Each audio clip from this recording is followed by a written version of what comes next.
Without further ado, I'm going to introduce our judging panel. We are extremely lucky to have three excellent investors and fundraisers here who are very knowledgeable in this sector.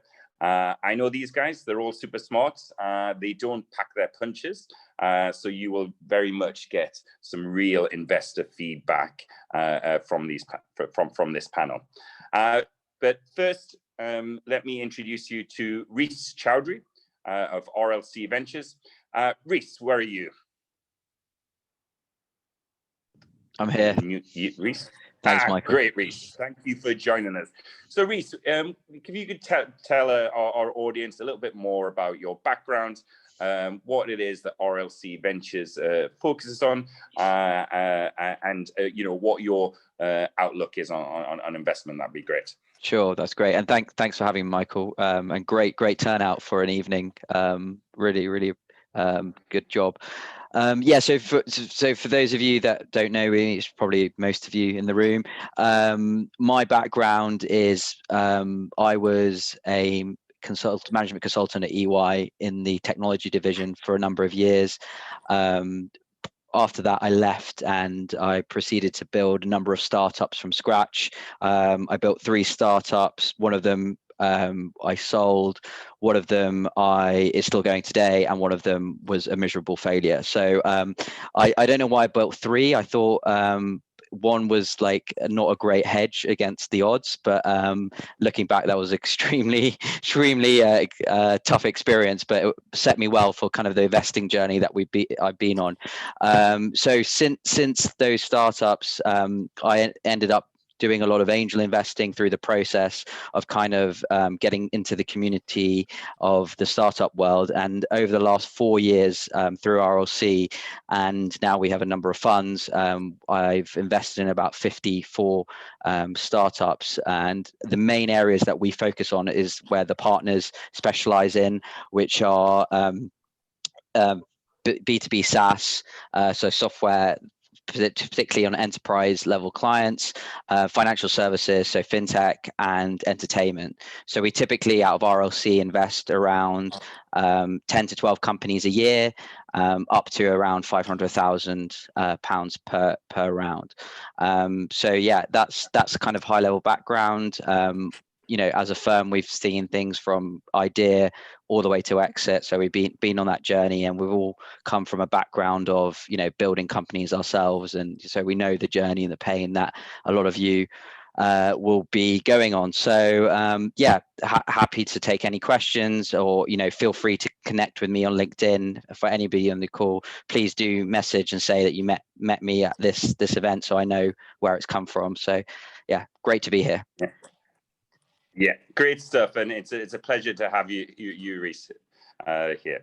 And before I move on to Tom, I should announce that we've just hit the 100 participants, making it officially our biggest event of the year, which I think, given how many Zoom events are going on during COVID, and the level of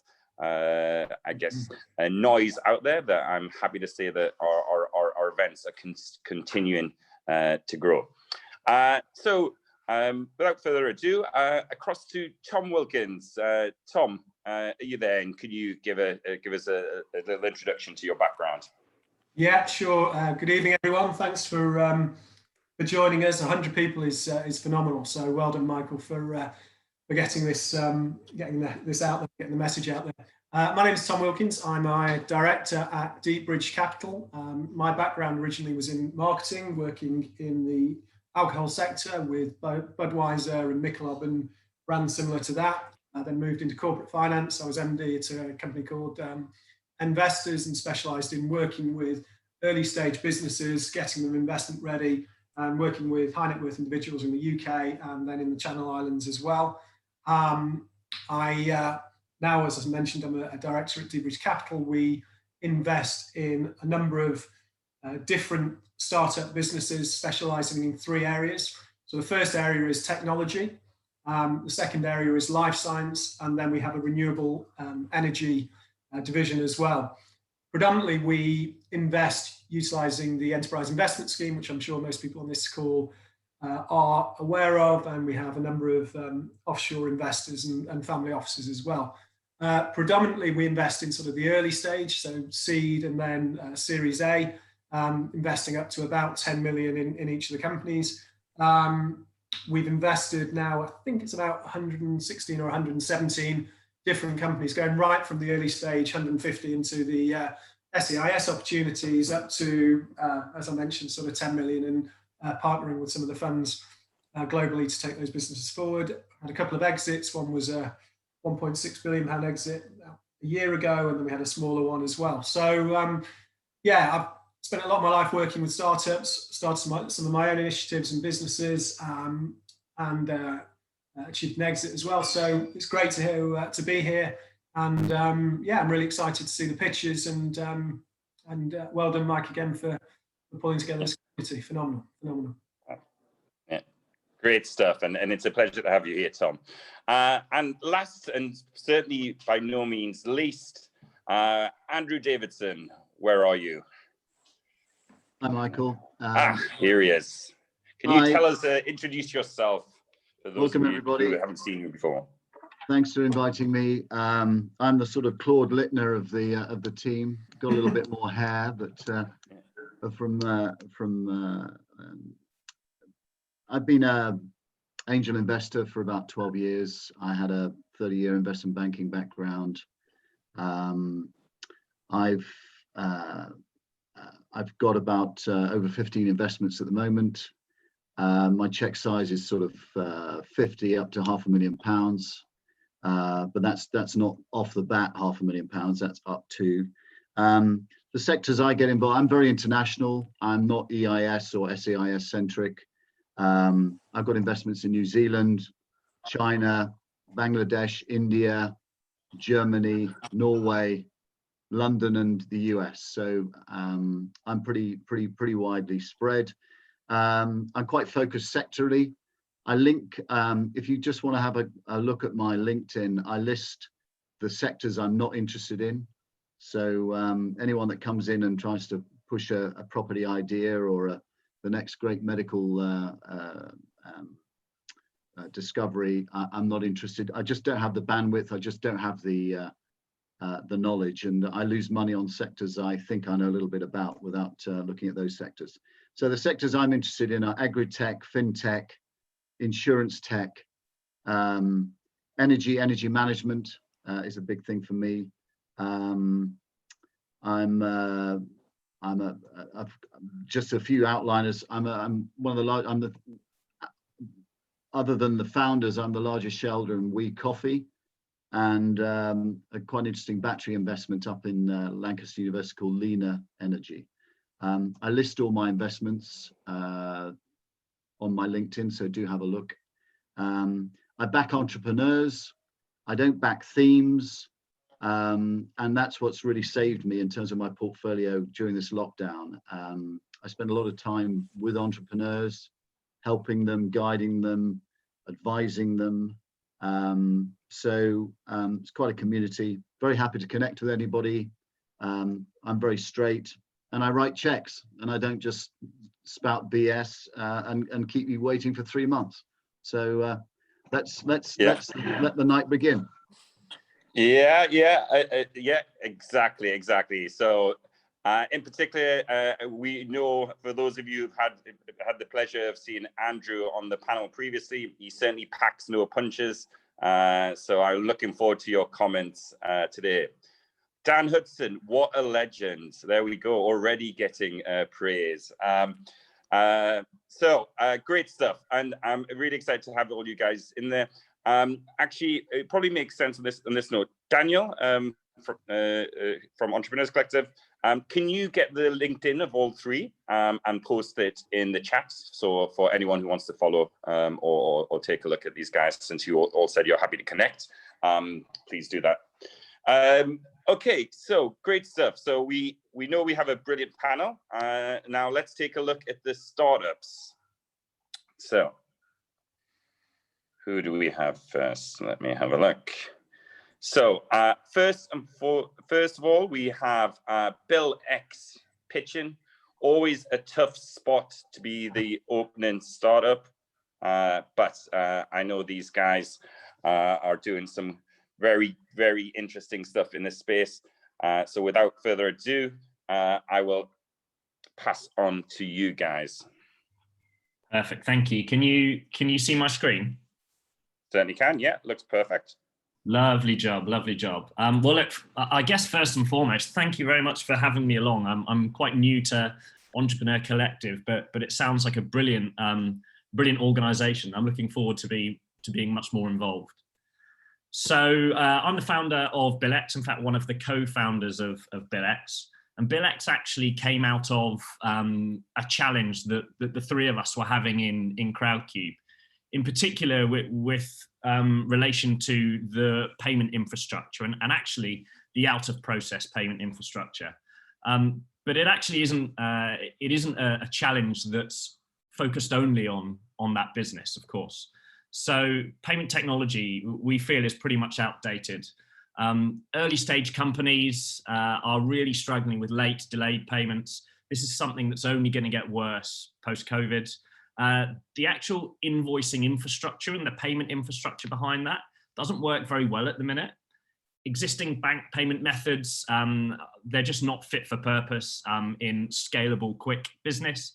And card payments are pretty expensive, subject to chargebacks, and also require or demand quite slow payouts. So you look at Stripe, it's 7 to 14 days. So what we've created actually is a platform that links into the open banking API on one side, and we've built an API on the other side that ties into our various different products. But at its heart, it's basically a better way to pay and get paid. So it's open banking driven, and the platform provides instant, secure, and frictionless payments between any business or person at a fraction of the cost of existing providers. So we're talking about allowing businesses to get paid faster. Obviously, the transfers are instant, and it makes it really quick and easy for customers to pay. It's much, much quicker than cards or other payment methods. It actually helps businesses save a lot of time and reduce admin. So everything integrates seamlessly with cloud accounting packages. And at its heart, the web portal, the business portal, allows people to send invoices and send payment requests, and automates that chasing and reconciliation. So it also minimizes late payments. There are a whole host of detailed payment transaction statuses, smart notifications, mechanisms that allow customers to pay in splits or tranches, basically to help people get paid quicker. And open banking is the most secure way to pay. So as a market, I've already talked a little bit about some of the challenges in the payment space, but it's only getting worse. Particularly in the early stage business side, the cost of chasing payments is pretty significant. A lot of SMEs are facing problems getting paid, but then you also have other challenges and threats like authorized push payment fraud, which is actually directly correlated to out-of-date payment methods. And this isn't new. So in terms of validation, looking at those two on the right, Melio just raised a lot of money. They basically are an SME payment platform, and they integrate a number of similar tools, but they're using old payment technology and no open banking. And Go Cardless validate the integration into Xero and QuickBooks. They got 9,000 Xero customers doing something again on old payment technology. So what are we looking to do? We're looking to build the brand for bank-to-bank payments. We don't want to sit on the side like a Yapily or a TrueLayer. We don't want to sit in the API space. We feel like that's already something that's overwhelmed with competition. But we believe we've built a uniquely positioned technology and have a real strong team, the perfect team really, we feel, to solve invoice payments for SMEs. So who is that team? You've got myself. I was the first hire in Crowdcube and built that business out on commercial people and ops with Darren, who's one of the other co-founders. He's serial entrepreneur, co-founder and CEO of Crowdcube, although you may have probably seen a little bit of Crowdcube news in the sphere in the last week or so. And our last co-founder's Pete. Now, he headed up special projects at Crowdcube. He's a product and project management guru and entrepreneur in his own right. So I guess where are we now? In terms of our roadmap, we've launched the P2P app in beta, which tests our API. We have got the business portal developed and built. We've got all of our authorizations in the FCA and have... Heads up, last 30 seconds. Sorry? Last 30 seconds. Perfect. Okay, just in time. So we're looking for £1 million, 4 million pre-money. We have £500,000 of that lined up from a tier 1 VC, and about 50 to 100K in angel money. And lots of that is basically going to go towards building the rest of the team. We need a high quality CTO, and then refining the beta app, product market fit, and launching the business portal. Thank you very much. Okay, great. Okay, so why don't we go to Andrew? I know that you're familiar with this space. Hi, hi, Michael. Thanks for the pitch. When I was on your website this afternoon, there's no one with banking experience on your board or advisors, which sort of slightly surprises me, because I know Darren and Luke quite well. I remember when they were setting up Crowdcube. Obviously, they've got they're looking for something else to do with post the merger with Cedars. I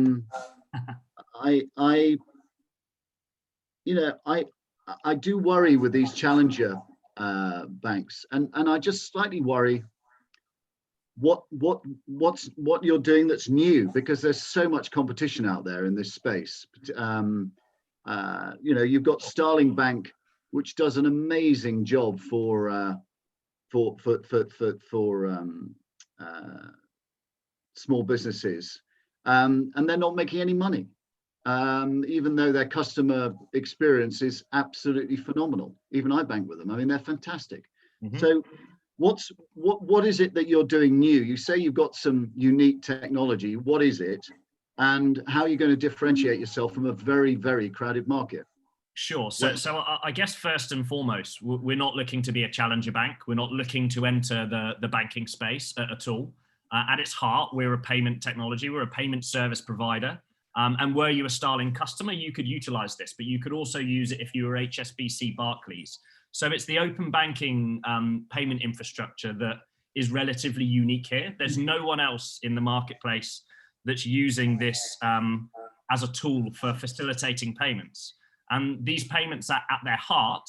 So if you're going to use Stripe or PayPal, or you're going to use Square, you're going to integrate that into your invoice, you would pay between 1%, 1.5%, and 5%. It would take anywhere between 2 and 30 days to get your money, and you'd leave yourself open to hacking and fraud and other bits and bobs. It's not particularly simple and easy for customers to pay. Customers, particularly business customers, want to pay by bank transfer. So what we've created is a mechanism of paying that is much quicker. Payments arrive inside 2 seconds. Payments can be completed by customers or businesses using the open banking API in 1 or 2 clicks. And it's much more secure. There is no requirement to store any details. So I guess we don't necessarily think we need anyone with banking experience, although we always love to speak to advisors, and particularly actually we've got a lot of conversations going on with people that have been in big tech or banks in the open banking space. But we're certainly not looking to compete with guys like Starling or Monzo or any of these guys. We don't want to be a business bank. We want to be a business payments provider. Does that answer your question? Kind of. I still don't know what's unique about you. And there's loads of payment providers. There's tens of them basically just in the UK.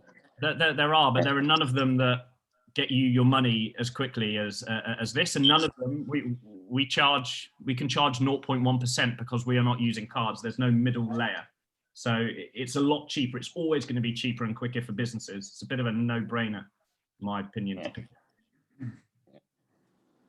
Okay, great stuff. A punchy start on the questions. Thank you, Andrew. We'll head over to Tom to give us a question. Okay, so Michael, just 3 bits from me. So some basics, I guess. In terms of the funds that you're raising, if you could just maybe explain what that's for, where you are with the valuation, and in terms of your vision personally, just tell us where you're going to be in 3.5 years. Sure. Okay. So in terms of the funds and the valuation's actually been set by our lead VC. We've actually not been fundraising for that long. It's probably about 3-4 weeks now. But it's primarily going on bringing on board a CTO and hiring out that technical team. There are a couple of other really key hires that we think we need that we can see are slight kind of holes in our own experience, and one of them is a real kind of head of marketing on the B2B and B2C side. So that's one tranche. The other piece is in terms of building out the remainder of the technology. So we've gone through beta testing, but there's lots of iterations and additional pieces of work that we'd like to do. The API is built, and that powers all of our products. But there are lots of things that we'd still like to add on to make sure that it's at a level where we can acquire the customers that we'd like to. So that in terms of the funds, that's that side. Where we'd like to be in a couple of years, in necessity, we'd like to be the brand for bank-to-bank payments. Now we don't want to be a bank, but there are lots of additional pieces of functionality and technology. Think about Klarna for SMEs, for example. Delayed installed payments, allowing customers to pay in tranches and splits. So we're looking to build out a payments infrastructure using the open banking API. Lots of it focused on the SME space, which is our nuts and bolts, really. That's where all of our experience sits. Okay, and what was the value?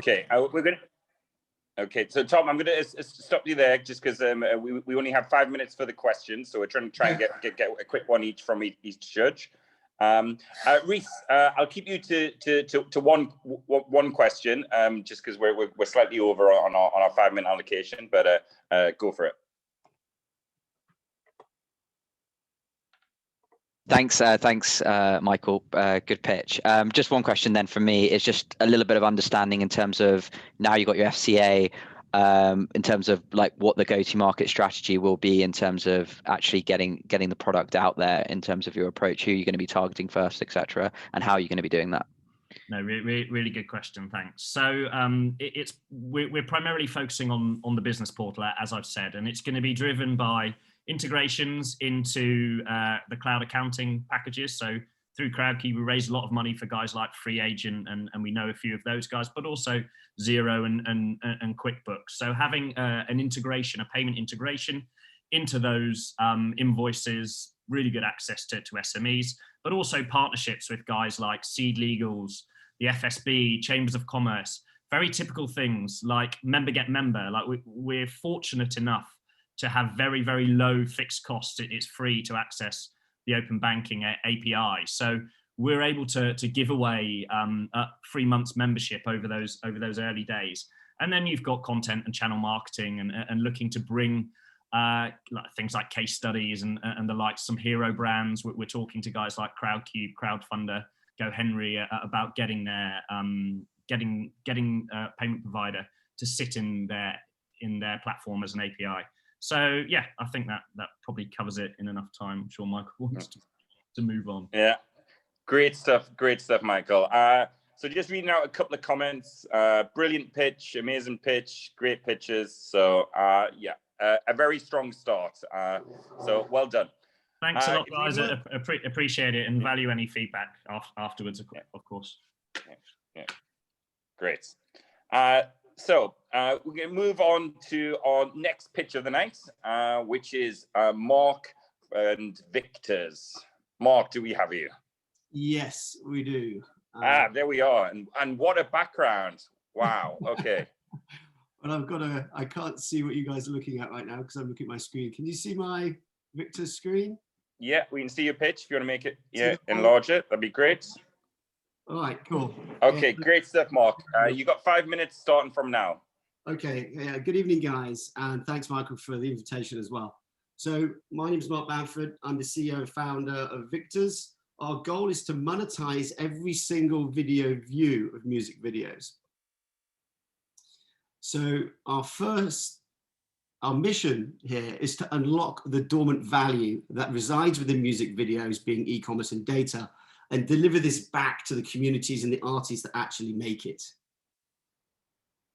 In terms of the problem we're solving here, it's pretty straightforward. Artists don't make money from music videos. So the question that I ask here is, what is the largest unmonetized digital music asset on planet Earth? Right now, I would argue that's music videos. Now, especially in the COVID times, this is something that actually, it's tough times for artists, and they've got an asset sitting there that they're not leveraging. So I'm going to get straight into this and show you there's going to be 10 seconds of watch mode, so watch the video, and then the rest of it is around discovery. So crank up your volume. We're going to watch this for 51 seconds. I'm sorry. Hey, Quan, get the children off the animal, please. That's his property. We don't do that. You know what I mean? I apologize about that. You have a good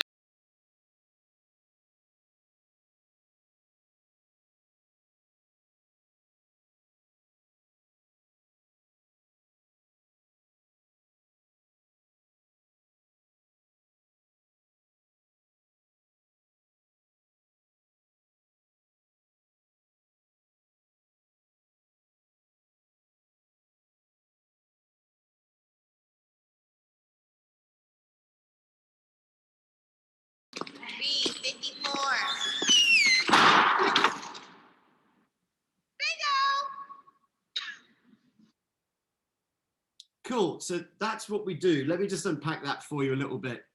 So obviously we're driving e-commerce from that first screen. That's e-commerce related to brands, products, hotels, services, anything that has a digital destination. We're supercharging on the social side here by really highlighting the producers and the people behind the music video.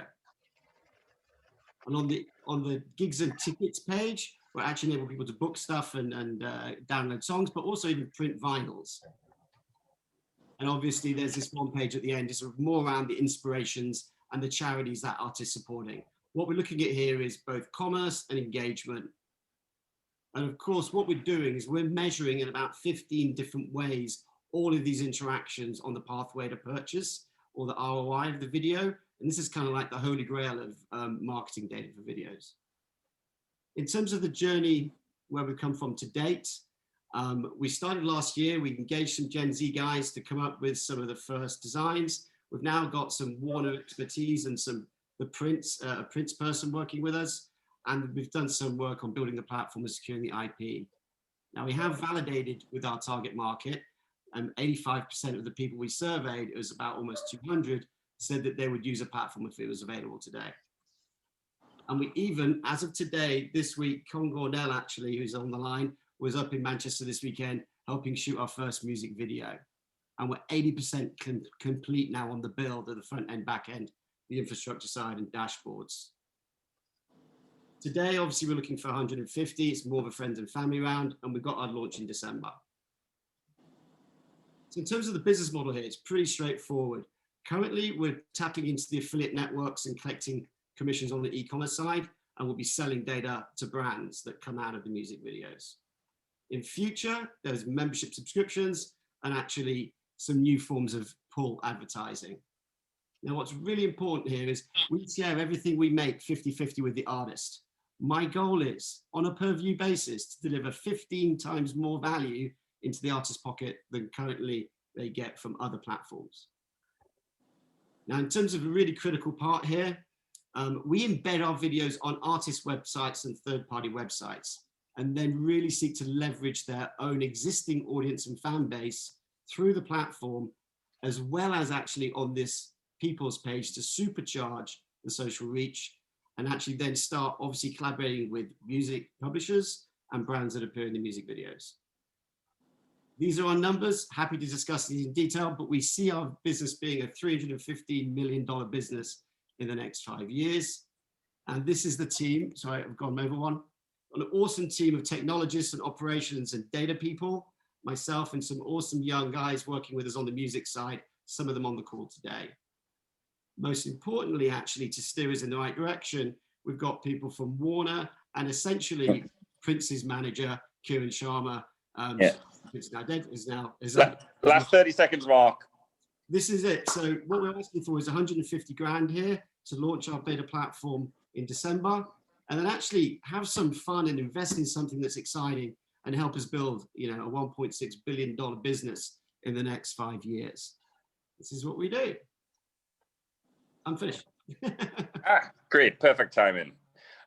Okay, so why don't we head over to Reese? Why don't you kick us off for this one?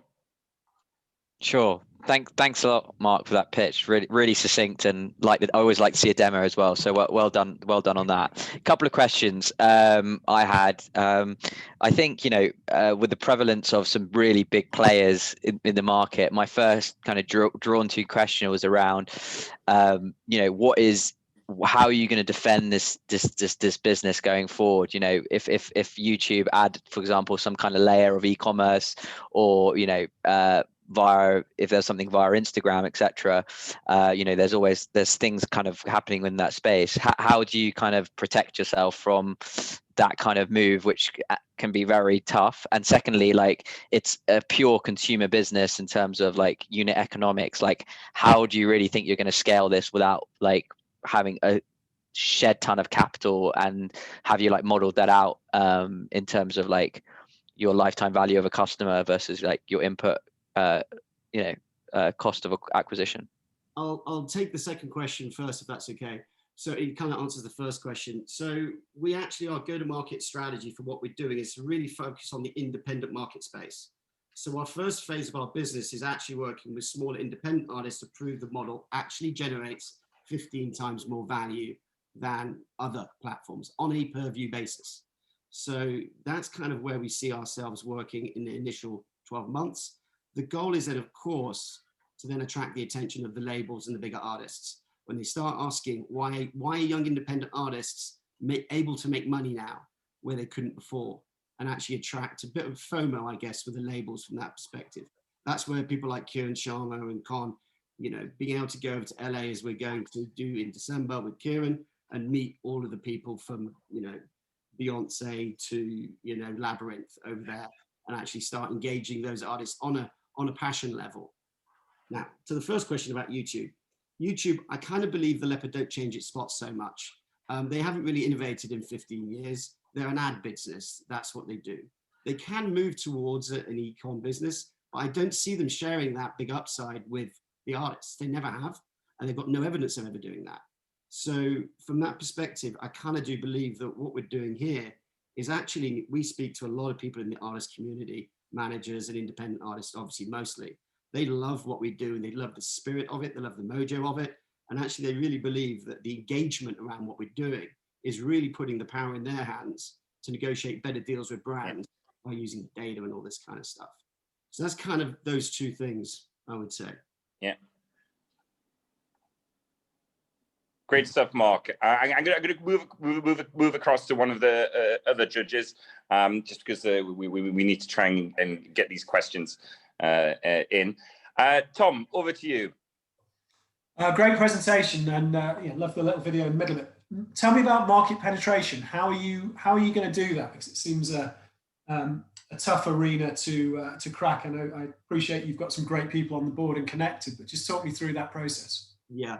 So just on the market penetration start, we go live in December. The first month, we've got our 5 first artists already signed. Did our first music video last weekend.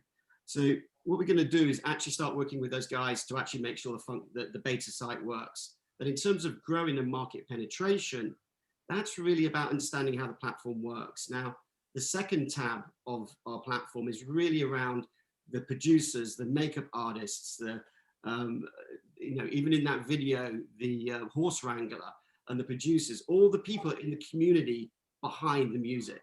Now, currently, they never get a mention anywhere, really. So what we're looking to do, obviously, is leverage the social reach of those people, because they have a vested interest now in actually promoting the video, because they're getting credit for it.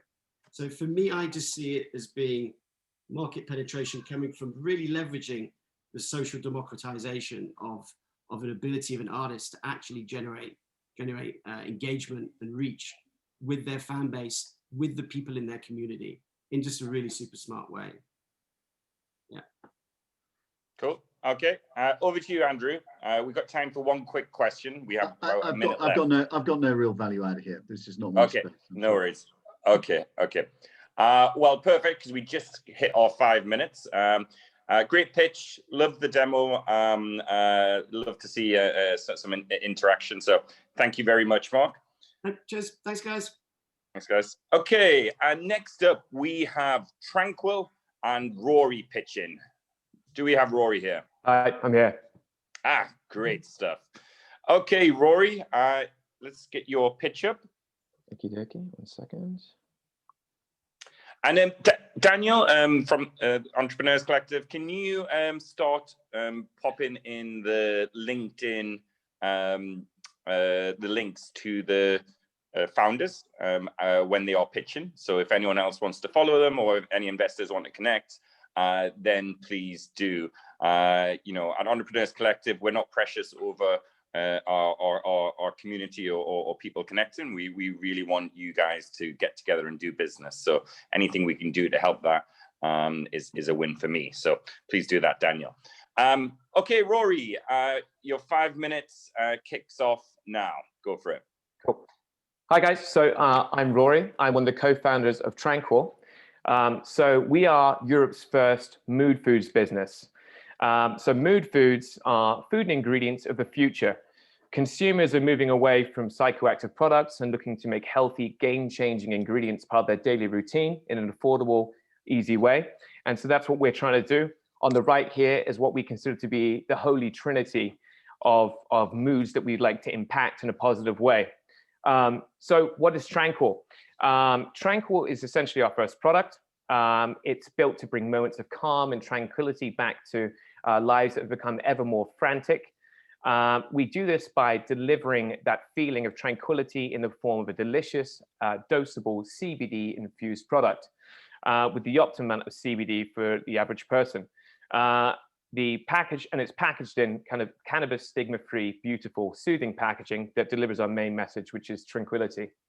So our founders, I'm one of them.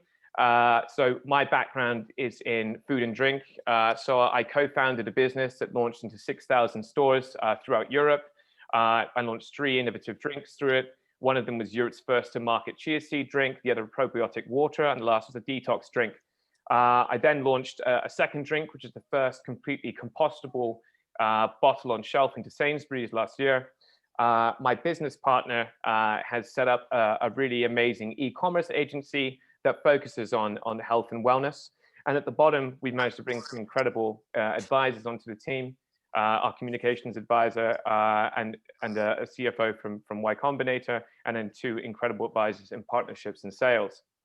So what's the size of the opportunity? The average CBD consumer pays £55 per calendar month for their CBD. The market's going to be worth £1 billion by 2025, and the current size of the market is already £300 million, which is larger than the vitamin C and vitamin D market combined, and that's just in the UK. So what's the issue? Currently, packaging brands have kind of been brought forth by charlatans who are promising this magic pill or ingredient, and they've kind of gone down the cliche route of throwing hemp and marijuana leaves on the front of their packaging. On the right-hand side, you can see what's happening in America, where they've started to move that ingredient, CBD, into functional products such as drinks or other edibles. And so that's what we're trying to do. So this is our product. So our product is a dosable, moreish, convenient, once-a-day gummy with 15 milligrams of CBD, vegan, available in a 7-day pack and available in a 30-day pack. And the RRP is $8.99 and the gross margin is 60%. So to put that into comparison, our CBD products work out about half the price of what you'd normally pay if you were to go into Holland & Barrett for a 30-day supply of the same amount. So the packaging, we've wanted to remove ourselves as far away as you can get from the connotations of cannabis. So we've designed our packaging to be ready for retail and ready for direct to consumer. So the packaging itself is 100% recyclable. The inner pouch is completely home compostable, and it's durable enough to make it through the supply chain for both retail and for direct to consumer. So our sales strategy is pretty simple. I'm handling the retail brick and mortar side. So I've worked with all the big supermarkets in the UK, launched numerous products into them. I've also worked with all the large accounts in France, such as Carrefour, Germany, Edeka, the list goes on. And obviously getting into important brand accounts such as Whole Foods, Planet Organic, and Harrods. On the other side as well, we're going to be building a strong D2C presence. And these are, of course, our targets I was talking about. All of them already have CBD listings, but of the kind of basic products I was talking about before. Our e-commerce features reusable containers with compostable refills sent through the mail and a subscription service. These are the further products in NPD we're looking into. Nootropics, which is a natural energy, much healthier for you than, say, Red Bull. And then nightly sleep doses using adaptogens and CBD, like valerian root, which is already on the market. Where are we? Tranquil was born in 2019. We did the market research. We created the brand built on that. We've built the team. The supply chain is set up. And we've just had major discussions with a national retailer who said they'd like to launch it next year. Last 30 seconds there, Rory. Forecasted revenue for year one, 345K. That's just with the first product and just in the UK, not moving into international. Funding needed. We want to raise 175K, and that's the breakdown, and 150K that is SEAS eligible. So that's it. Okay, great stuff, Rory. Brilliant presentation. So Andrew, why don't we kick off with you for this one? Hi, great presentation. What valuation is your 175 raise? So we're doing it at 1.75 million pre-money. Okay, fine. So you get 10% for that. Yeah, okay.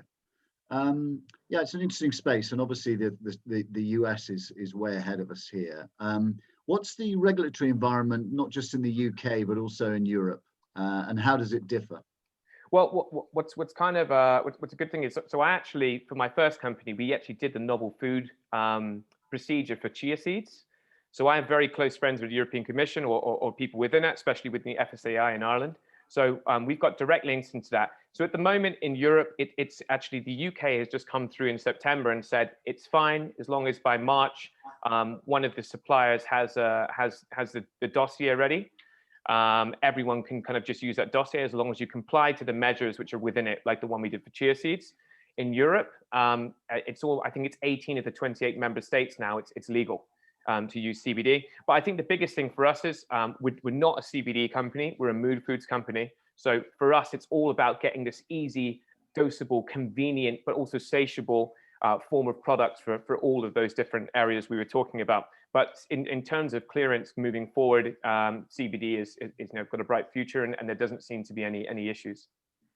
One thing I would say just very quickly, I think you've gone from the one extreme to the other in terms of your packaging.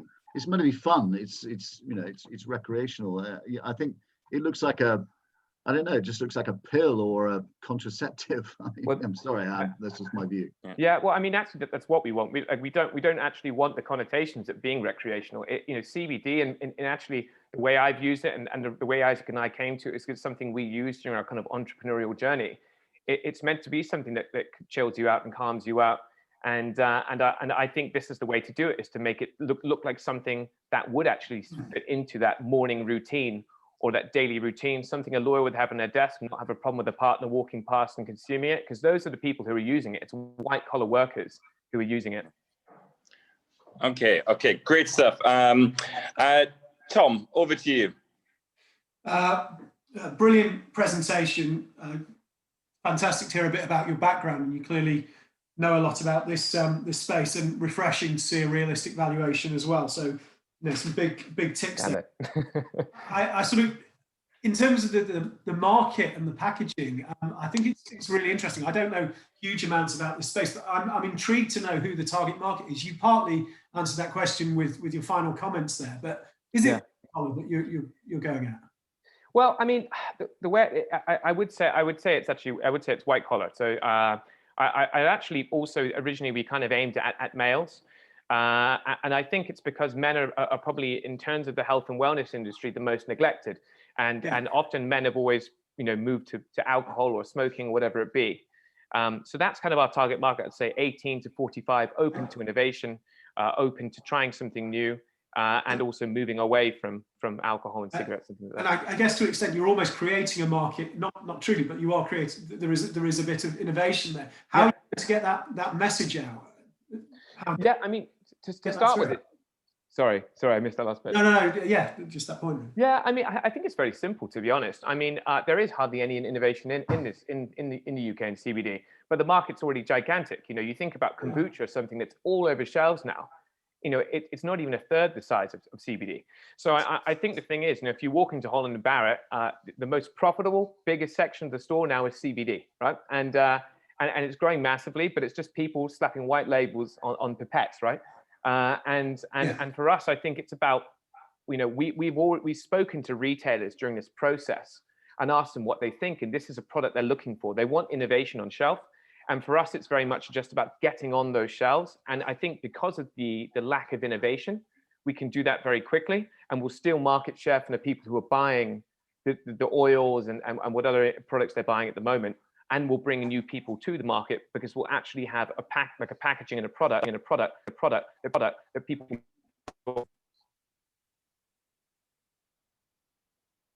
We just lost there, Rory, but yeah, I get the point. Thank you. That's well. Well answered. Michael. Okay, great stuff. And over to you, Reese. Thanks for the pitch. Yeah, really enjoyed that. A little bit different from what I look and invest in. But I think one of the things that you know, there's a lot of CBD kind of competition, lot of people in the space. You know, how are you really gonna, you know, make it, you know, a real dent in kind of people's minds and you know, really what's gonna, you know, are you gonna have an influencer strategy? Are you gonna like kind of have, because you've gone almost down the medical route in the way you've kind of pitched it. So are you gonna get some authority around that to kind of, you know, really validate what your thinking is around getting people to consume it consistently and come back? Yeah, I think I'll answer it in three bullet points. So first off, I think the point being is, like I mentioned before, the products in the market simply are not up to this standard, and there's a massive lack of innovation, and we're at the point now we set everything up so we can launch it. So I think we can grab market share very quickly, at which point there's nothing else that people could really compare to it that they can enjoy it so much. Secondly, absolutely. So the reason that Isaac and I found each other was because we come from two very separate ends. I'm the tangible guy. I like to, you know, see what's happening on shelf, be there. Isaac is a whiz at this kind of stuff. You know, I'd love to, you know, our influencer strategy is something he's worked on for many brands, big brands in consumer health. And so, yeah, that's set out. That's something we're doing. And I think in terms of like regulatory, in terms of what we can add for that, is because it's opened up in the UK, because it's now actually being regulated, it means testing is actually finally being done. And test results have been positive. You know, the BBC did a big test on cannabis itself, THC, and they found out, and there was a big show about it, and they found out that, you know, the reason why people are getting psychosis and things from cannabis is because there's less CBD in it than there used to be. CBD actually... Rory, I'm going to push you to wrap things up in the next 10, 15 seconds, just so we have to move on to the next thing. I don't know if that answers your question well enough, Reese. I'm sure Isaac could answer the question on the influencer strategy better, but I hope he did okay. Yeah. Thanks. Okay, great stuff. I get another great pitch. It's a pleasure to see so many strong pitches, and also the judges putting you guys through your paces. You know, we're not here for a free ride. This is real investment talk going out at our pitches here. Right. Okay. So who do we have next? Okay. Kika. Yeah. Josh. Yeah. Are you here? Perfect. Hey, Josh. How you doing? Can you see my screen? I can see your screen. If you need to make it full size, perfect. Yep. Brilliant. Okay. All right, I'll get started then. Firstly, thank you for having us. Yeah. Hey, I'm Josh Van Etten, and I'm the founder of Kika. Our co-founder Connor is also in the audience tonight. So what is Kika? Kika is changing the way people travel through crowded places using innovative software and designs. We all remember those days of finishing work and getting down to the tube station, and it just looked a lot like this picture. It was hot, it was uncomfortable, and it was just not a nice experience. The problem is cities' infrastructures are outdated and can't actually move along with the times. As an example, last year, Londoners took 1.3 billion tube journeys and spent 84 minutes just commuting. Transport authorities are stuck using these old legacy systems and lack the innovation to do anything about it. TfL are looking to do these massive changes that take years to implement and cost a lot of money, but it doesn't really affect us right now. We wasted 21 million hours last year just waiting for the damn tube. This is due to the fact that they actually can't meet the demand in volume, especially at peak times. So our solution is actually quite simple. We want to provide smarter tube navigation and crowd management all under one roof. There is a huge opportunity in telling both the business and the user in how busy it is. For the business, it helps them plan better, have better security and ability to react in real time. For the user, it improves their overall experience. So other apps in this space mainly focus on getting you from A to B, but they never actually look at congestion as a whole. So you can imagine us kind of as the Waze for public transport. We don't just want to know how busy stations are right now, but we also want to be able to see how busy stations are going to be in the future. We hope to be able to model the impacts of all kinds of disruptions, alerting travelers of things like football matches being on or a music venue being played. So we are using the tube as a springboard, as it's an ideal way to collect data at scale. Being able to understand travel patterns and overcrowding pain points is so important for future planning. Now, because of COVID, we have actually seen a huge interest in overcrowding. There is a lot of use cases for this software, like music festivals, airports, football stadiums, and even things just like generic city planning. So at the beginning of the year, we managed to raise 20,000 from an angel investor, and we launched the app 6 months later. We have almost got 10,000 downloads. We were featured on the BBC. We have a 5-star rating on the App Store. We were top 10 global navigation apps. We won a COVID resilience grant that was actually judged on innovation and the ability to become a unicorn. We won these digital billboards that were put all around London. And actually 2 weeks after we launched, the Singapore government approached us to pitch for their 2040 master plan, which was all around improving efficiency on their own public transport system. So Kika actually plays at the intersect of these 3 recognized markets with an addressable market in the UK of 6.2 billion.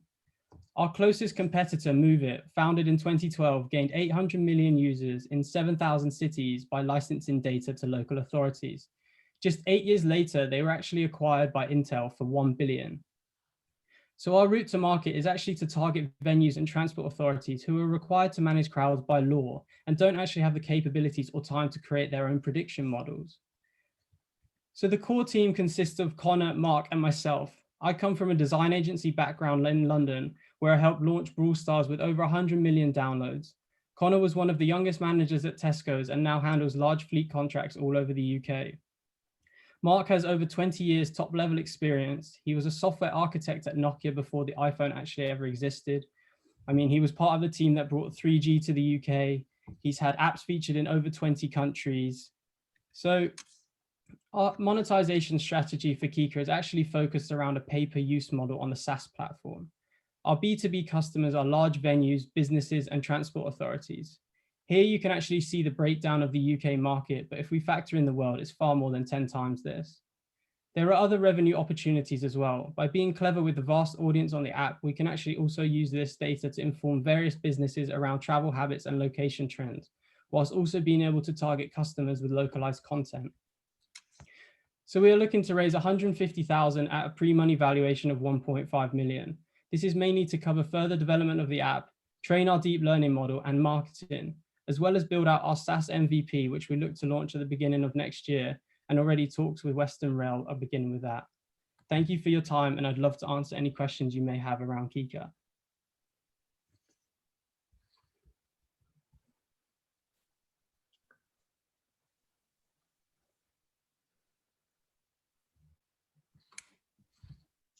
I think we may have lost Michael. Thank you so much, Josh. Excellent pitch.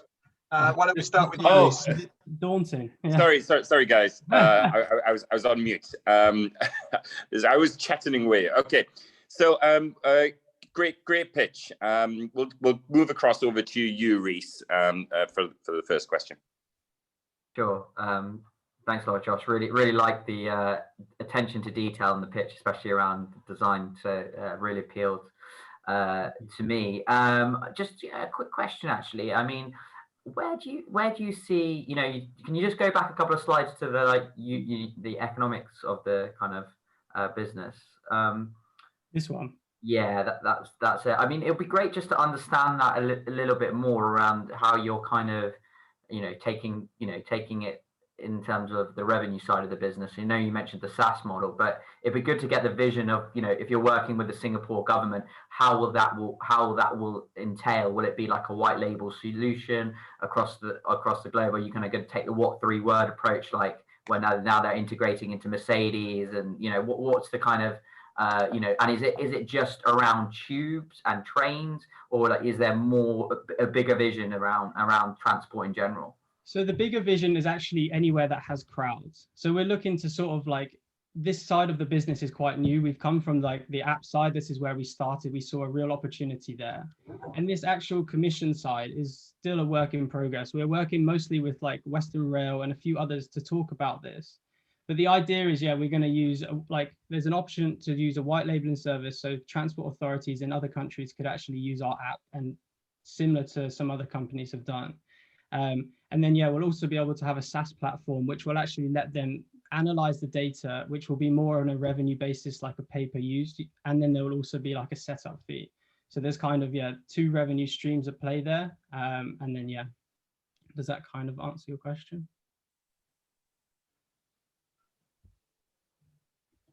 Yeah. Okay, great stuff. Andrew, over to you. Hi, Josh. Great pitch. I really like this. What do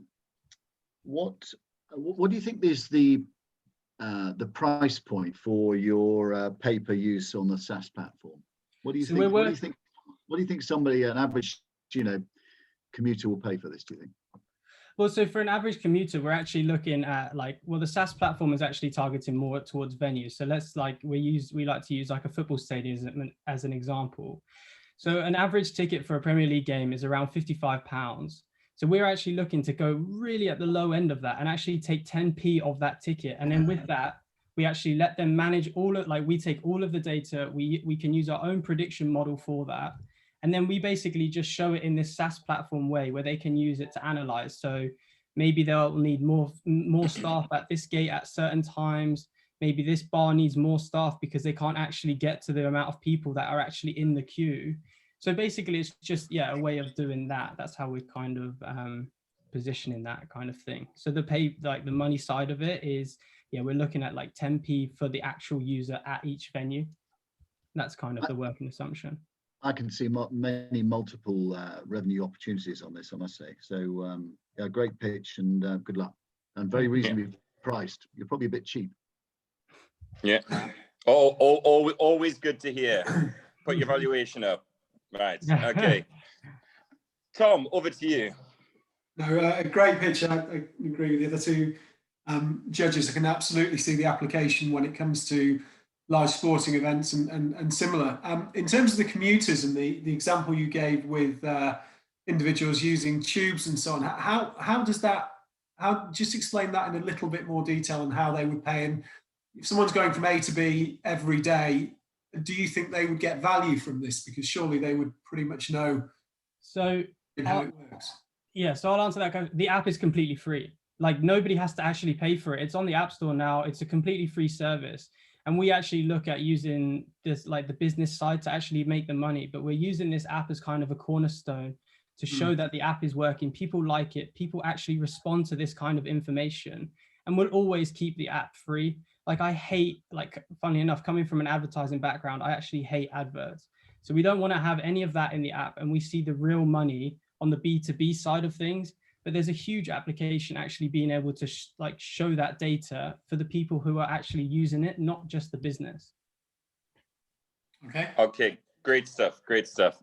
A brilliant pitch. What I would say there, Daniel, as well as the LinkedIn profile, if you could also post a link to their App Store listing or their websites, And I would encourage you founders, we're here to help each other. So download the app, check it out, send them some feedback. And if you're feeling in a good mood and it ticks the boxes, a 5-star review is always handy. And certainly for any of the other founders with live apps, please post their links, Daniel, as well. Okay, great stuff. We're going to move on to the next pitch. Thank you. Thanks. All right. Okay, so a brilliant pitch. We're going to move on to former Sentinel and Rav. Hi, everyone. I'm just trying to find my pitch. Hang on. There we are. Can you see my screen? Yeah. Okay. Brilliant. Okay, perfect. Your 5 minutes starts now. Okay, thank you very much. I'm so excited to be bringing our company, Pharma Sentinel, to you. We are a B2C and B2B health tech, providing medicines, data, intelligence to people and businesses. Very relevant to me. I'm a diabetic and I've been taking medicines for my diabetes for 15 years. Our apps have just launched this month on the App Store and Play Store, and we've got very good early traction results, which I'll go into.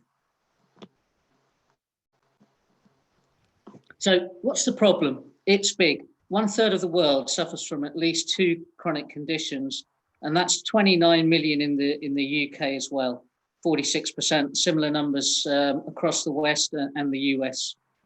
In terms of where people go for information, well, it's Google, of course. 1 billion searches a day, but they're presented with ads and a mixture of good and sometimes bad results. So links to social media, well publicized with dubious or misleading information. As well as that, people are just not aware of drug safety alerts, clinical trial opportunities. I've never been told about a clinical trial for diabetes for 15 years by anyone. So that's a big problem. And in terms of the main websites, WebMD, the NHS, very much 90s style passive websites. You go there, search for something, and you're presented with information, some of which could be really out of date. So we introduced Medsi, medicines information for me. Our app, as you can see, it's a Twitter style app. You can like, save, share, follow, but you can't comment because we don't want any malicious information on our platform. We keep your family safer, you and your family safer, by delivering timely, tailored, and trusted medicines and medical conditions news. So all our data is from only trusted sources. And here we look at some early traction. In fact, Android Play Store downloads, we've had over 500 in the 10 days since we launched, and that's globally. And most apps, in fact, 60% of apps do not get over 500 downloads, and we've done that in 10 days. Apple search ads, we spent £25 last week and got 102 installs from different countries. And in terms of user traction, that's increasing all the time. We're over 100 daily active users. So we're in the right place, and we haven't even started our marketing campaign. So no Facebook or email marketing yet, just basic testing.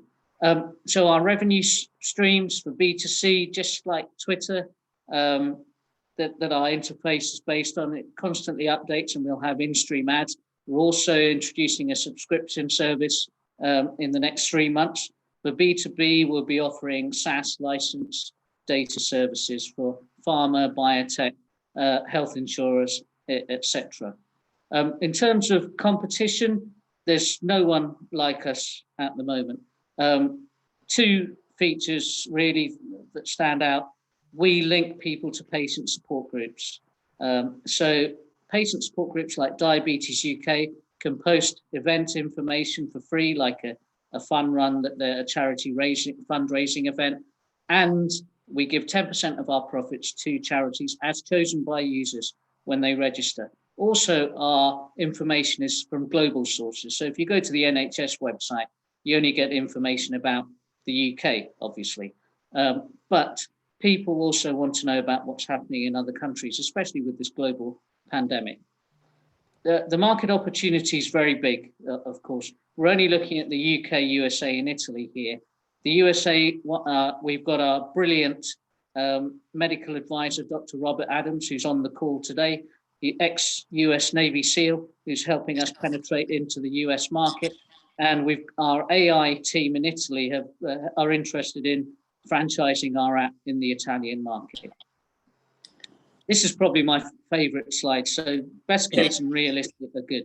So, but worst case, Rava, 30 seconds, just to... Worst case, we help people that really need help. Corporate social responsibility, I've talked about that. These are the co-founders. We've known each other for 15 years from my executive MBA, great experience. And we're looking to raise 800K in seed funding. We've already raised 120 and we're SEIS, EIS approved.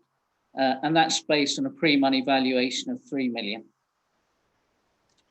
Thank you very much. Great stuff, Rav. Brilliant presentation. Okay, so we'll head across to Tom to kick us off for this one.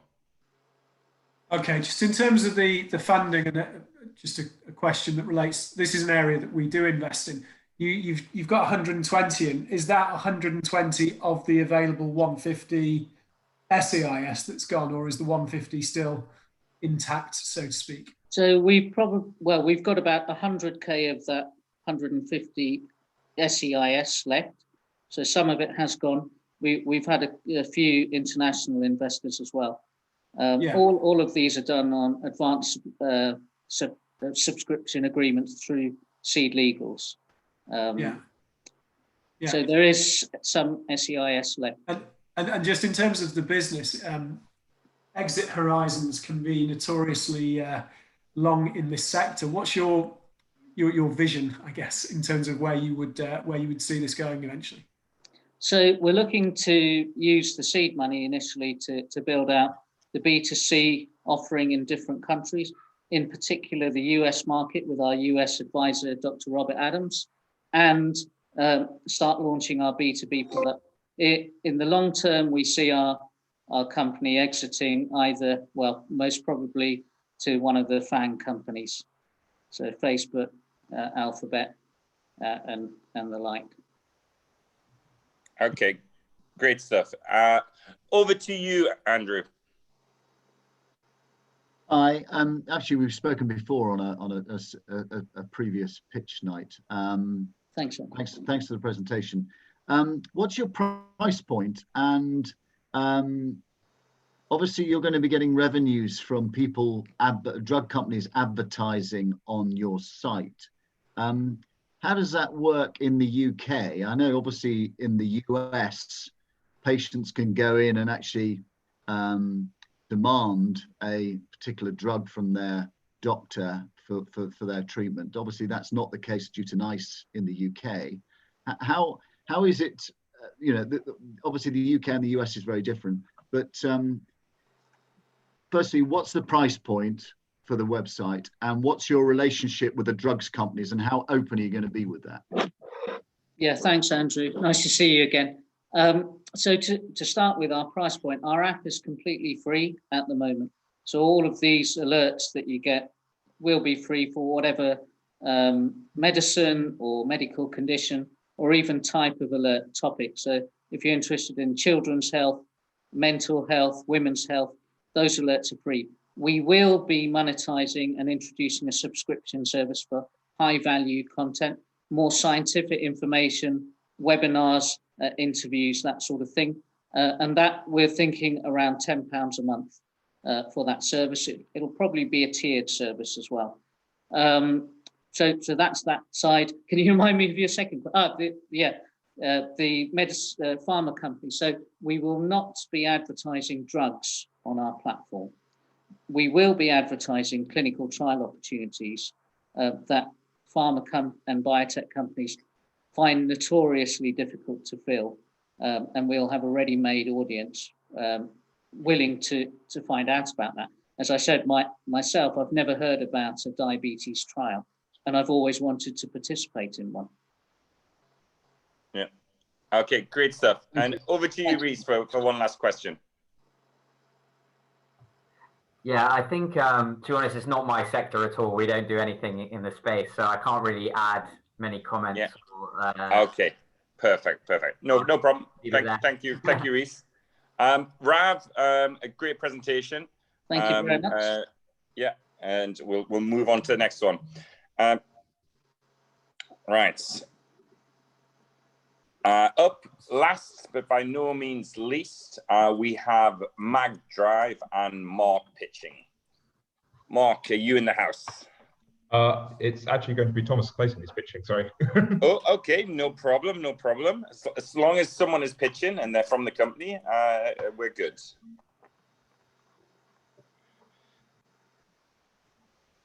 Can everyone see that? Yeah. Yeah, it's just come up. It's okay. So your 5 minutes starts now. Go for it. Hello, everyone. I'm Dr. Thomas Clayson from Mag Drive, where we are developing the next generation of electric propulsion.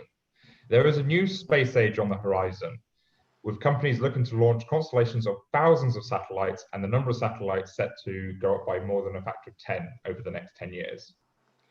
But companies want to start the next big thing in space. They want to start ambitious new business plans, but are limited by satellite propulsion. At the moment, satellite propulsion is dominated by heavy chemical propulsion, which is extremely inefficient and requires a lot of heavy fuel to be launched into space, massively increasing the launch costs.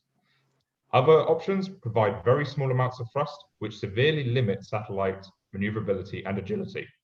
There is a real need for a system which delivers both extremely high levels of thrust at very high levels of efficiency. So we're developing the solution, Mag Drive, a hyper-efficient electric thruster with unparalleled thrust-to-weight ratio.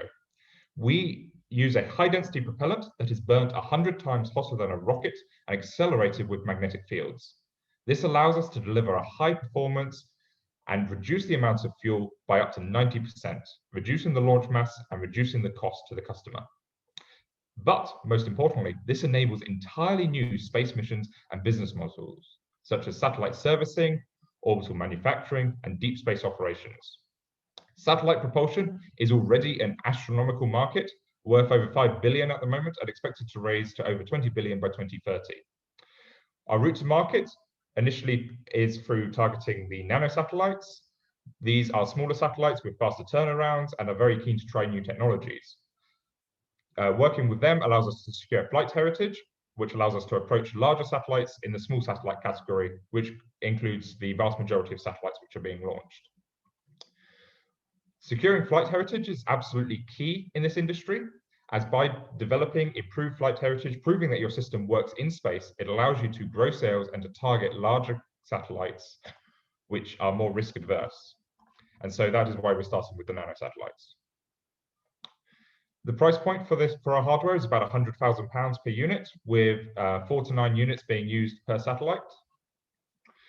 We are able to achieve extremely high margins because all of the properties of the Mag Drive are actually controlled entirely through software. This allows us to standardize the hardware and to standardize the testing, allowing us to really clean up on the margins. In addition, we're able to update this firmware when the propulsion system is already in space, which is a really unique capability.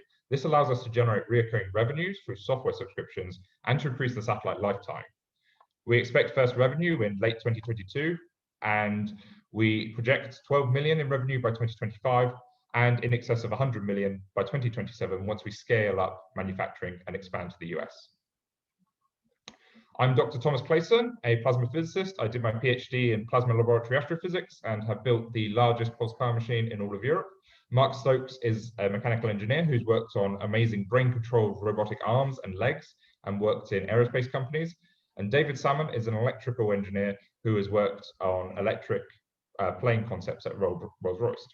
We're joined by an amazing advisory board with Dr. Simon Bland, a world-renowned plasma physics expert, Dr. Aaron Knoll, head of spacecraft propulsion at Imperial College, Mike Curtis-Roos, who's head of manufacturing at the Satellite Applications Catapult, and Dr. Chris Hobbs, who's head of commercial development at the Satellite Application Catapult, and will be joining as a non-executive director soon.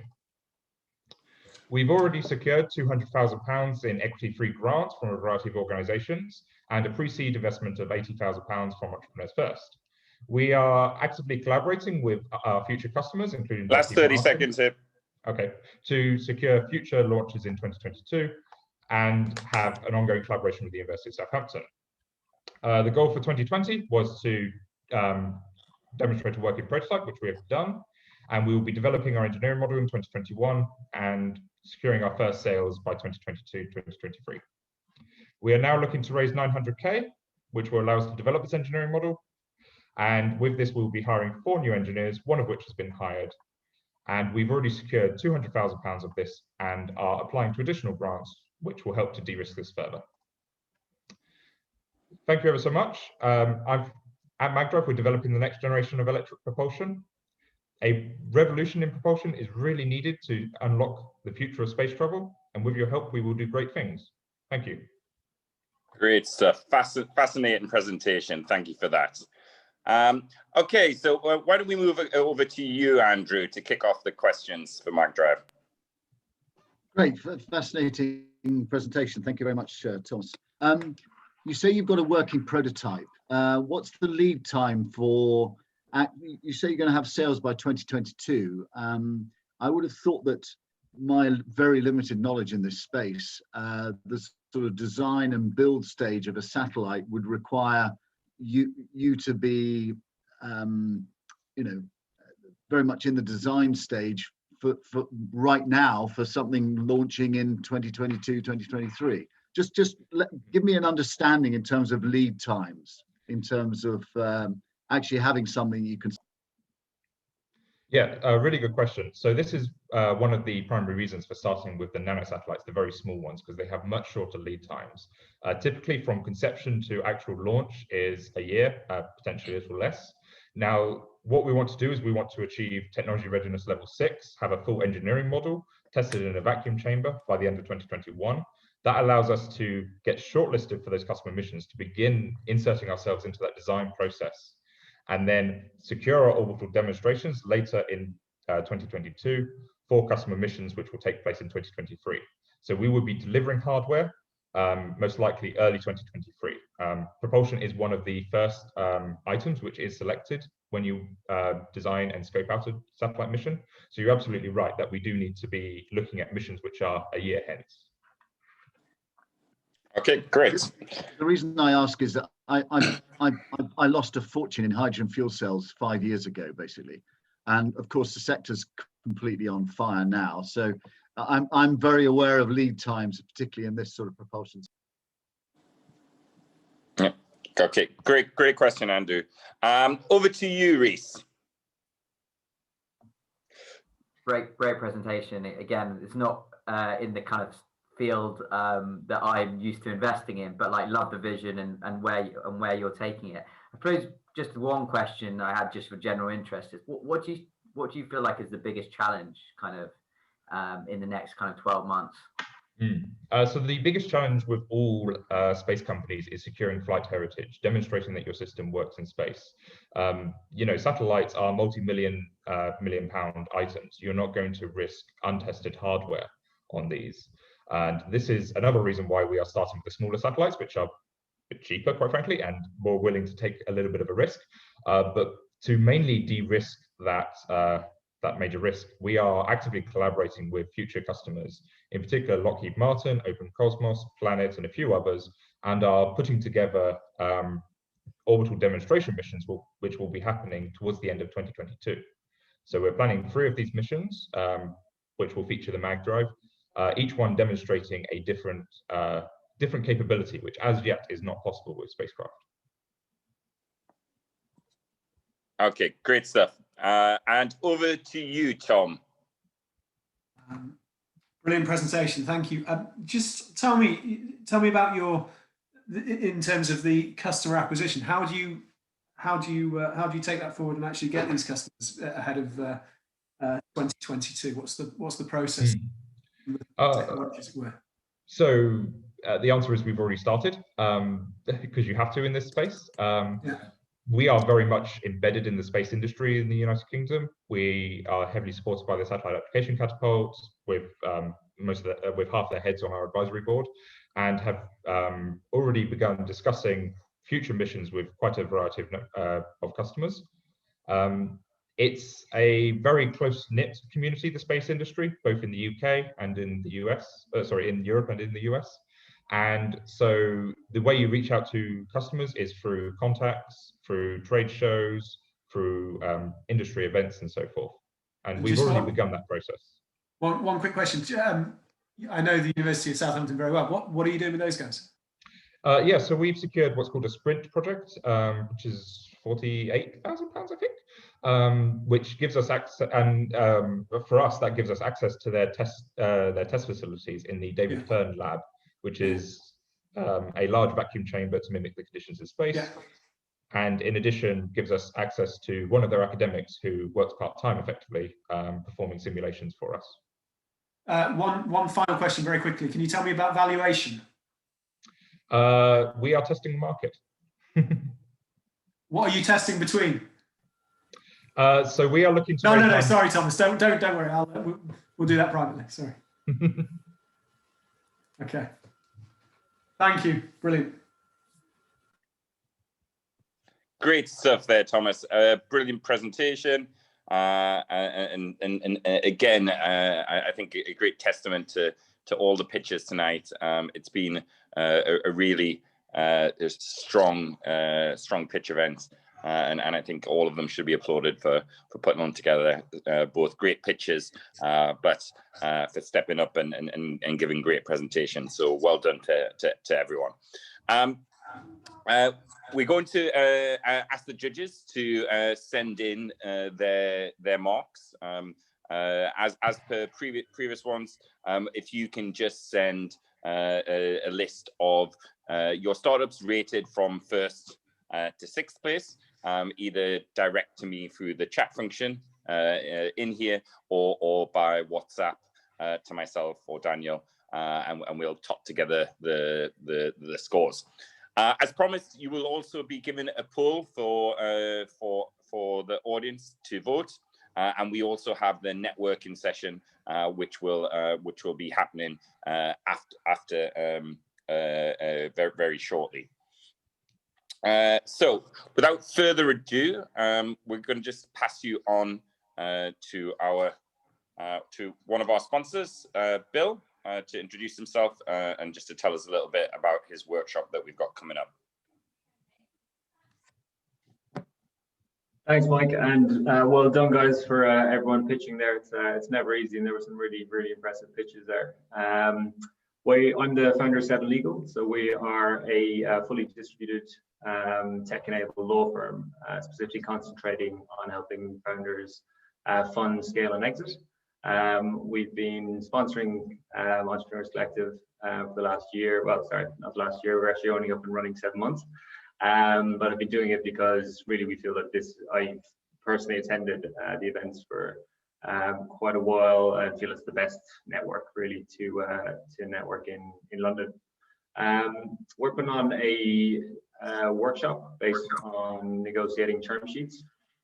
We specialize in funding rounds for seed Series A companies. And in that workshop, I'll be walking through a term sheet and explaining really what happens on both sides of the table. So from a founder's perspective, what you can be pushing for, and also explaining from an investor perspective the protections that are typical market standard and how both sides balance that out. I feel like that at times lawyers can kind of introduce a bit too much paranoia into negotiations, but as a founder, if you're well armed and understanding both sides of the table, you're in the best position possible to run those deals. So yeah, we'll be looking forward to seeing you all there.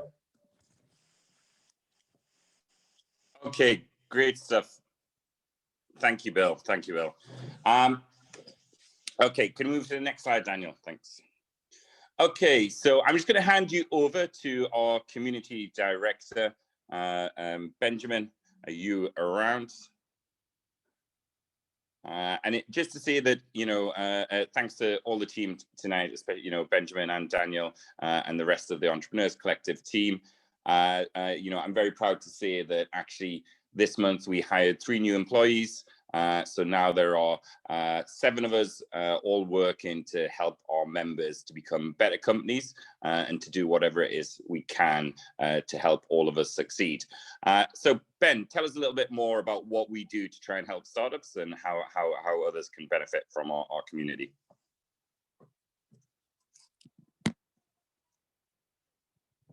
Benjamin? Okay, I cannot hear Benjamin. I will do this section. Okay, so in terms of membership benefits, there's a number of things that we do. Obviously, you guys are here at the monthly event.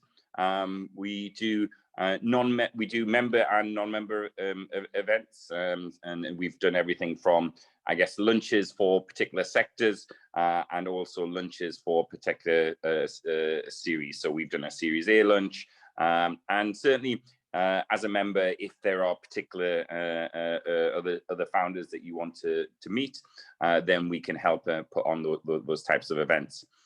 We run a really great mentor scheme.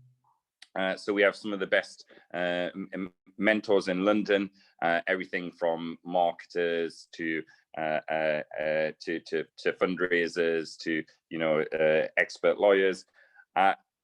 These mentors, everyone on our mentor scheme has agreed to give a member 20 minutes of free consultation. So if you are a startup that is kicking off, actually 20 minutes with 10, 15 different experts, all in their own areas, can certainly be useful to give you a steer in the right direction. We also do deck reviews. So if you are looking to start fundraising, we will send your deck to 3 angel investors who will give feedback on your proposition, and they will be honest and direct. And certainly from us, this is a big part of making sure that you're not out there flogging a dead horse, and that actually you are putting your best foot forward when you're fundraising. We also have a number of other things, from credits to workshops. And obviously, Bill was talking about one of the workshops here, but we run monthly workshops in a number of different fields. I believe Benjamin might be back on the line. He dropped up again, Michael. Oh, yeah. Okay. Right, no problem. Move on to the next slide. So actually, one of the things that we've done this month, which to really add value to the network, and I'll be honest, this is a sort of quite a big outlay for Entrepreneurs Collective, but I hope it will be of great benefit to our members, is that we've purchased some licenses for Bauhaus. So Bauhaus, for those of you who don't know, is a platform which tracks, monitors developments in the startup space. In particular, where we thought it would be a benefit to our members is that we are constantly being asked about fundraising, to help fundraise, but we ourselves are not expert fundraisers. So this is not something that we can do very easily. And actually, we find it very difficult, with so many members. I think we had 20 new members last month to facilitate introductions for so many different people. But where we think we can add value in a sort of more, I guess, more focused way is through using the likes of Bauhaus. So what we can do is look at your competitors in your sector, and actually the database has a list of the investors who've invested in those sectors or in your competitors. So we can help you put your best foot forward in terms of reaching out to investors, rather than looking through LinkedIn and searching for investor.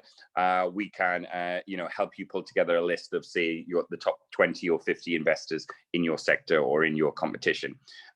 We've also got industry reports and other insights from the startup sector, and we're going to look to see what we can do to really help you guys. I guess one of the main ways that we started to try and help startups is we've negotiated deals with a lot of credit providers. What I would say to anyone on this call who's a startup, if you are spending any significant money on a service, come to us. and we will try and negotiate a discount for you on your behalf, or to try and get you some free credits. These are the ones that we've got so far. Everything from, we're a partner with AWS, and we can kick off with £10,000 worth of free credits for you, and that can grow up to 25,000. We've got 120 of IBM credits, 15K of Stripe, and there's, we've got dozens more. I think our latest list is 28 different partnerships and credit providers. Certainly, these are available to our members. Again, we want to save you money so we can extend your runway, but also, there are free trials built into some of these partnerships so that you can actually try some of these products through Entrepreneurs Collective. Daniel, next slide. Okay, so Daniel, I don't know if you've managed to get the results, or if not, we will move to taking some questions from the audience. Yeah, let's take some questions first. Okay, perfect. Okay. Let's see who we have from the chat. So let's see, we promised a few questions from the audience. Let's see what we have in here.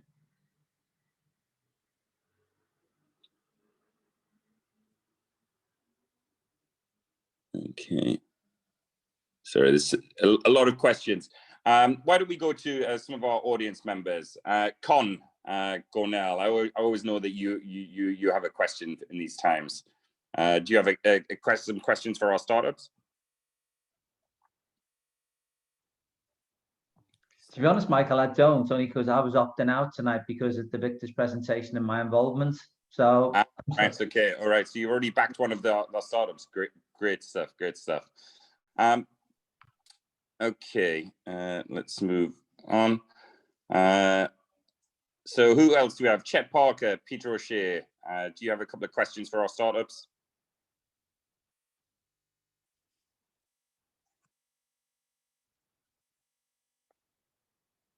Okay. Hi, sorry, I actually do have one. Okay, great stuff. I just wanted, it's actually for Mark and Victor's about the is Mark here? Is he still on the line? Still here. Yep. Hey Mark, which artists do you target first? You seem to be focused on independent ones. And can I just ask why? Yeah, so the music industry is quite a complex industry, and I would say that when it comes to actually working in it, starting with the independent artists, you have much less legal complexity around the rights that are owned by musicians. So if you, for example, Taylor Swift would have a very complex rights issues around who owned her music, the songwriters, the labels, and so on and so forth. This tends not to be the case with independent artists. So the artists we're talking to now, we've got about 20 or 30 artists already wanting to work with us, all independent. And they're actually the guys that are kind of the bedrock of the industry. So for me as well, it's about the mojo of the business a bit, about how we approach it. Actually start with the base, start with where the foundation of the industry is, starts with independent artists. There's much less complexity on the rights side. They can sign up and do a deal tomorrow, generally speaking. And obviously then for us, it's about then delivering back to that community more revenue on a per view basis. My hope is a little bit, for sure, as a founder of the business, that artists can actually start earning money from music videos. They currently generally don't. And it's probably the best asset that they have in their arsenal that they're not monetizing. So if I can actually help independent artists stay independent, that's a very attractive thing to the music industry, because a lot of artists are actually now trying to get out of deals that they signed 3 or 4 years ago and sold all their rights and come back off the labels because they actually want to actually maintain their creative independence at the end of the day. So that's where we start. Okay, great. Okay, great stuff, guys, and thanks for stepping in with a question while we ironed out the last of the results. So Daniel, do you have the results of the public vote? Okay, let me see. Okay, perfect. Okay, great. So it's the first time that we've had a draw in the public vote, which, given the amount of people on here, is quite a feat. But in joint first place in the public vote was Kika and MagDrive.